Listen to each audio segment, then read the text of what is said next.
8 తేదీలో జరిగిన విచారణలో 3 రోజుల పాటు కేంద్రం తరఫున సోలిసిటర్ జనరల్, అటార్నీ జనరల్ 3 రోజుల పాటు అక్కడనే ఉండి వర్గీకరణకు వ్యతిరేకంగా ఎవరెవరు ఏం మాట్లాడుతున్నారో, ఏ అంశాలు లేవనెత్తున్నారో వాటన్నిటిని పటాపంచలు చేసే విధంగా సుప్రీంకోర్టులో కేంద్రం కూడా బలంగా వాదించడం వల్ల అంతిమంగా ఎస్సీ వర్గీకరణకు అనుగుణంగా తీర్పు రావాల్సి వచ్చేసింది. మీ అన్నగా చెప్తున్నా ఏ సుప్రీంకోర్టులో అయితే 2004లో రాష్ట్రాలకు అధికారం లేదనే పేరుతో వర్గీకరణ రద్దయిందో అదే సుప్రీంకోర్టులో 7 జడ్జీలతో కూడిన రాజ్యాంగ ధర్మాసనం, అందులో 6 జడ్జీలు ఎస్సీ వర్గీకరణ న్యాయమని చెప్పాల్సిన పరిస్థితి వచ్చేసింది. ఇక్కడ ఒకే తేడా మీరు గమనించండి. ఎస్సీ వర్గీకరణకు సూత్రరీత్యా కాంగ్రెస్ వ్యతిరేకం కాదు. పంజాబ్ లో వర్గీకరణ చేసింది.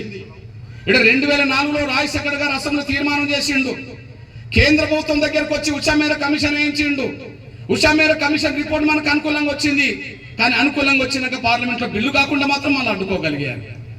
సుప్రీంకోర్టులో విచారణ జరిగే సమయానికి అఫిడవిట్ ఇవ్వకుండా అడ్డుకున్నారు వాళ్ళే.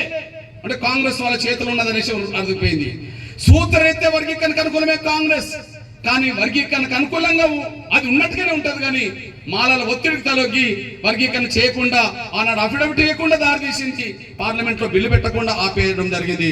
అది వాళ్ళ గవర్నమెంట్ లో జరిగిన చరిత్ర నుంచి కూడా మీ దృష్టికి వస్తున్నాను. ఈ నేపథ్యంలో మీ అన్నగా చెప్తున్నా, ఈ నేపథ్యంలో మీ బిడ్డగా చెప్తున్నా, అడుగున అడ్డంకులే మనకు, అడుగున అడ్డంకులే మనకు. వాళ్ళ స్వార్థం బాగా పెరిగిపోయింది. వాళ్ళు తప్ప ఎవరు బాగుపడద్దంట. 59 కులాలు దళితుల్లో ఉంటే ఒక మాల సామాజిక వర్గ స్వార్థపరులు తప్ప మిగిలిన మాదిగలతో పాటు అన్ని కులాల వర్గీకరణ కోరుకుంటున్నాయి. మాకు అన్యాయం జరిగింది, న్యాయం జరగాలని. అంటే మాలలు ఒక వైపు, మాదిగలు ఒక వైపు కాదు. ఈ యుద్ధంలో మాల స్వార్థపరులు ఒక వైపు, మిగతా 58 కులాలు ఒక వైపు. ఇక్కడ మాల స్వార్థపరులు ఒక వైపు, మిగిలిన 58 కులాలు ఒక వైపు. ఇక్కడ ఆయన డోంట్ కేర్ అంటారు వాళ్ళు. ఎందుకు ఆయన డోంట్ కేర్ అంటారు? ఎందుకు? అదే సమయంలో మీ బిడ్డగా మీ అన్నగా చెప్తున్నా, ఈ ఉద్యమాన్ని ముందుకు తీసుకెళ్తున్న క్రమంలో ఎన్ని అడ్డంకులు వచ్చినా వాటిని అధిగమించే ప్రయత్నం చేశాం. అదే సమయంలో అప్పుడప్పుడు కొన్ని రాజకీయ నిర్ణయాలు తీసుకున్నప్పుడు నా జాతిలో ఉండబడే, వివిధ రాజకీయ పార్టీల్లో ఉండబడే కొంతమంది వ్యక్తులు అపార్థం చేసుకొని అన్న పలాని సమయంలో టీడీపీకి మద్దతు ఇచ్చిండు, అన్న మొన్న అంతకుముందు కాంగ్రెస్కి ఇచ్చిండు, అన్న మొన్న బీజేపీకి ఇచ్చిండు, అన్న రాజకీయ పార్టీలు పడిపోతున్నాడు అని చెప్పి దుష్ప్రచారం లేపే ప్రయత్నం మనోళ్ళు చేసేవాళ్ళు. ఒక విషయం గుర్తుంచుకోండి, మనకు అన్యాయం జరిగిన మాట ఎంత వాస్తవమో మనకు పలుకుబడి లేని మాట అంతే వాస్తవం. మనకు అన్యాయం జరిగిన మాట ఎంత వాస్తవమో ఏ రంగంలో మనకు పలుకుబడి లేదు. ఐఏఎస్ ఆఫీసర్లు చూస్తే వాళ్ళే, ఐపీఎస్ ఆఫీసర్లు చూస్తే వాళ్ళే, ఇక్కడ ఏసీపీలు చూస్తే వాళ్ళే, అక్కడ ఇంకొక డీసీపీలు చూస్తే వాళ్ళే, కమిషన్ చూస్తే వాళ్ళే, ఏ రంగంలో చూసినా వాళ్ళే, జడ్జీలు వాళ్ళే, కేంద్ర మంత్రులు వాళ్ళే, ఉప ముఖ్యమంత్రులు వాళ్ళే, అంతటా వాళ్ళే. మనం తట్టుకోవడం అంత ఈజీ కాదు. మనకు అన్యాయం జరిగినమాట వాస్తవమే, కానీ మనకు పలుకుబడి లేదు, శక్తి లేదు. జనబలం ఉన్నమాట నిజమే, కానీ అన్ని రంగాల్లో పలుకుబడి లేదు. పలుకుబడి లేనప్పుడు మన జాతికి యుద్ధంలో గెలిపించాలంటే సమాజంలో ఉండబడే అందరి మద్దతు కూడగట్టాలని చెప్పి అన్ని పార్టీల మద్దతు కూడగట్టే ప్రయత్నం చేశాను. అవును కొడతామంటే భయం, పెడతామంటే ఆశ అన్నట్టుగా ఏ పార్టీ మద్దతు ఇచ్చి ఏ పార్టీ సహకారం కోరినా నేను వాళ్ళకి సాయం చేశాను. ఏ పార్టీ మద్దతు కోరినా నేను వాళ్ళకి అండగా నిలబడ్డాను. నాకు కావాల్సింది వర్గీకరణ బయటపడేసుకోవడం. వర్గీకరణ బయటపడేసుకుంటే తప్ప నా బిడ్డలకు భవిష్యత్తు లేదనే విషయం నాకు తెలుసు కనుక నేను వర్గీకరణ బయటపడేసుకోవడానికి నా సొంత శక్తి, నా జాతి శక్తి సరిపోతలేదని విషయం అర్థమవుతుంది కనుక సమాజం మద్దతు కూడగట్టే క్రమంలో అన్ని పార్టీల మద్దతు కూడగట్టాల్సి వచ్చింది. ఇగో మీ అన్నగా చెప్తున్నాను, గ్రహించండి. అన్ని పార్టీల మద్దతు కూడగట్టే క్రమంలో వాళ్ళు అనుకూలంగా మన కోసం మాట్లాడినప్పుడు నేను మనకు అనుకూలంగా నిర్ణయం తీసుకోవాల్సి వచ్చింది. ఎందుకంటే మనకు శక్తి లేదు, శక్తిని కూడగట్టుకోవడం కోసం. ఆ నేపథ్యంలో మనకు శక్తి లేకపోతే శక్తి కూడగట్టుకోవడం కోసం నేను ఆయా సందర్భంలో రాజకీయ పార్టీలతో దగ్గరన్నట్టుగా ఉన్నా నా ఒంటి మీద ఏనాడు కండువ మారలేదనేసి మీరు మర్చిపోతాను సార్ అనుకుంటున్నాను. నా ఒంటి మీద ఏనాడు కండువల్ల మారలేదనేసి కూడా మీరు మర్చిపోదని సైన్ అనుకుంటున్నాను. ఒక ఉదాహరణ మీద తీసుకొస్తున్నాను నేను. సరిగ్గా 100 ఏళ్ల క్రితం డాక్టర్ బాబాసాహెబ్ అంబేద్కర్ మన కోసం, హక్కుల కోసం కొట్లాడుతున్న రోజుల్లో 1924లో ఆయన దళితుల కోసం సంఘం పెట్టిన రోజున్నాయి. నా దగ్గర అంబేద్కర్ పుస్తకం చరిత్ర ఉన్నది. 1924లో డాక్టర్ బాబాసాహెబ్ అంబేద్కర్ రిజర్వేషన్ల కోసం, మన హక్కుల కోసం కొట్లాడడం మొదలు పెట్టిండు. 100 ఏళ్ల క్రితం సరిగ్గా మనం జూలై 7, 1994లో ఎంఆర్పిఎస్ ఏర్పాటు చేస్తే ఆయన జూలై 20, 1924లో ఒక సంఘాన్ని రిజిస్ట్రేషన్ చేశాడు. బహిష్కృత హితకారిణి సభ అనే పేరుతో సంఘాన్ని రిజిస్ట్రేషన్ చేశాడు. అంటే 100 ఏళ్ల క్రితం పోరాటం మొదలు పెట్టినప్పుడు ఈనాడు చదువుకున్న వాళ్ళు కొంతమంది కనిపిస్తున్నారు దళితుల్లో, కొంతమంది ఎదుగుతున్న వాళ్ళు కనిపిస్తున్నారు, కొంతమంది ఉద్యోగస్తులు కనిపిస్తున్నారు. 100 ఏళ్ల క్రితం ఎవరున్నారు? ఎవరు లేరు. అంటే ఎవరు లేని వాళ్ళ తరఫున అంబేద్కర్ కొట్లాడుతున్నప్పుడు అంబేద్కర్ అడ్డం పడ్డది ఎవరు? ఉన్నత వర్గాలు అడ్డం పడ్డారు. మేము రిజర్వేషన్ అంగీకరించమని అగ్రకులాలు అడ్డం పడ్డారు. ఆనాడు అగ్రకులాలతో పోల్చుకుంటే దళితుల శక్తి తక్కువ కదా. ఆర్థికంగా, రాజకీయంగా, చదువుకున్న పరంగా, మేధావుల పరంగా మనకు శక్తి తక్కువ కదా, అసలే లేదు కదా. మరి అట్లాంటి సమయంలో అడ్డుపడేటోళ్ళని ఎదుర్కోవాలంటే మనం అంబేద్కర్ ఏం చేయాల్సి వచ్చింది? అడ్డుపడేటోళ్ళ శక్తి ఎక్కువ. ఈనాడు వర్గీకరణ అడ్డుపడేటోళ్ళ శక్తి ఎక్కువ, ఆనాడు రిజర్వేషన్లకు వ్యతిరేకించాల్సిన శక్తి ఎక్కువ. అట్లాంటి సమయంలో ఆనాడు ఏ ప్రభుత్వం ఉన్నది? 1924, 32 మధ్యలో లేదా 47 మధ్యలో ఏ ప్రభుత్వం ఉన్నది? బ్రిటిష్ ప్రభుత్వం ఉన్నది. దేశవ్యాప్తంగా ఏం పోవడం జరుగుతుంది? స్వాతంత్రం కోసం పోవడం జరుగుతుంది. దేశం స్వాతంత్రం కోసం పోవడం జరుగుతుంటే డాక్టర్ బాబాసాహెబ్ అంబేద్కర్ బ్రిటిష్ వాళ్ళ అండదండలతో రిజర్వేషన్ సాధించిందనేసి కూడా మీరు మర్చిపోదు. ఈనాడు మనం అనుభవిస్తున్న రిజర్వేషన్లు ఎవరు సాధించిండ్రు? అంబేద్కర్. ఏ కాలంలో సాధించిండ్రు? బ్రిటిష్ ప్రభుత్వం సాధించిండ్రు. మరి అంబేద్కర్కు శక్తి సరిపోకపోతే బ్రిటిష్ వాళ్ళ సహకారం తీసుకున్నాడా లేదా?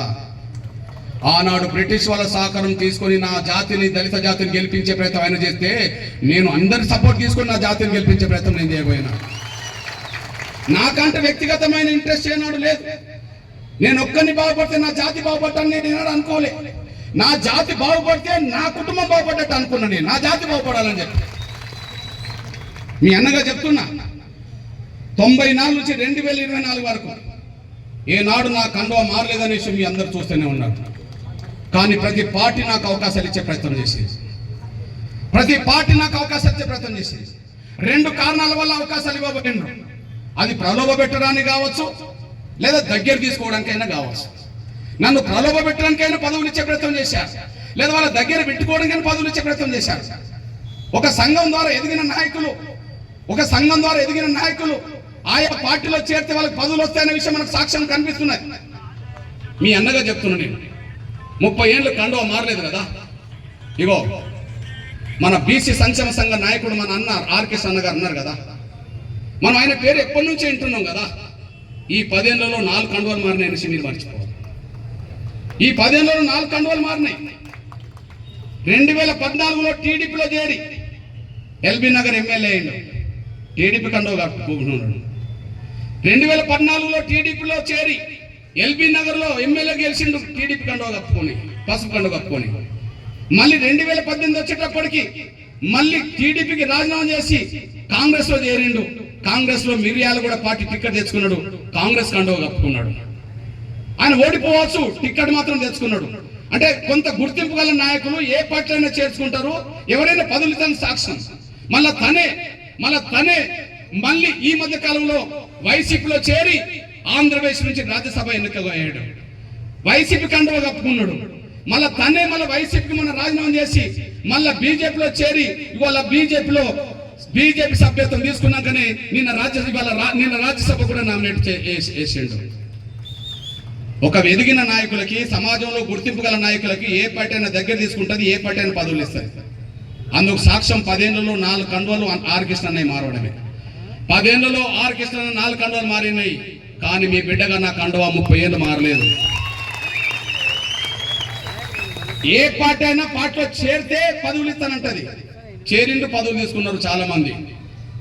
మీ బిడ్డగా 98లో చంద్రబాబు నాయుడు గారు నాకు ఎంపీ టికెట్ ఇచ్చిండు. 1998లో చంద్రబాబు నాయుడు పెద్దపల్లి పార్లమెంట్ టికెట్ ఇచ్చిండు. ఆ పెద్దపల్లి పార్లమెంట్ టికెట్ నాకు వస్తే ఆ రోజు బహిరంగ ప్రకటన చేసి అదే ఇప్పుడు మనం చెప్పుకుంటారు. నాకు ఎంపీ అనే 2 అక్షరాల కంటే ఏబిసిడి వర్గీకరణ అనే 4 అక్షరాలు నాకు ముఖ్యం. ఎంపీ అయితే నేను బాగుపడతా, నా కుటుంబం బాగుపడుతుంది, నా చుట్టూన్న 100 మంది బాగుపడతారు, కానీ ఏబిసిడి వర్గీకరణ జరిగితే నా జాతి 100 తరాలు బాగుపడతాయి అని చెప్పి దానికోసం నిలబడ్డం వల్ల వచ్చిన అవకాశం నిరాకరించడం వల్ల ఆనాడు ఒక కొంగు పట్టుకొని నీ చెల్లెనన్నా నీ కులస్తురాలన్నా మన వాళ్ళు అప్పుడో ఇప్పుడు ఎమ్మెల్యేలు ఎంపీలు అయితే అయిందన్నా మన కులంలో ఆడపిల్లలు ఎవరు కాలేదన్నా దయచేసి నాకు సహకారం చేయమంటే డాక్టర్ సుగుణ కుమార్ అనే మాదిగ బిడ్డకు టికెట్ అక్కడ ఇప్పిస్తే ఇప్పుడు ఎవరైతే వర్గీకరణ అడ్డుకుంటామని చెప్పి మొన్న సభలో మీటింగ్ పెట్టిండ్రో వాళ్ళ అయ్యనే 2 సార్లు మన ఆడబిడ్డ ఓడించిందని కూడా మీరు మర్చిపోతారు సార్ అనుకుంటున్నాను.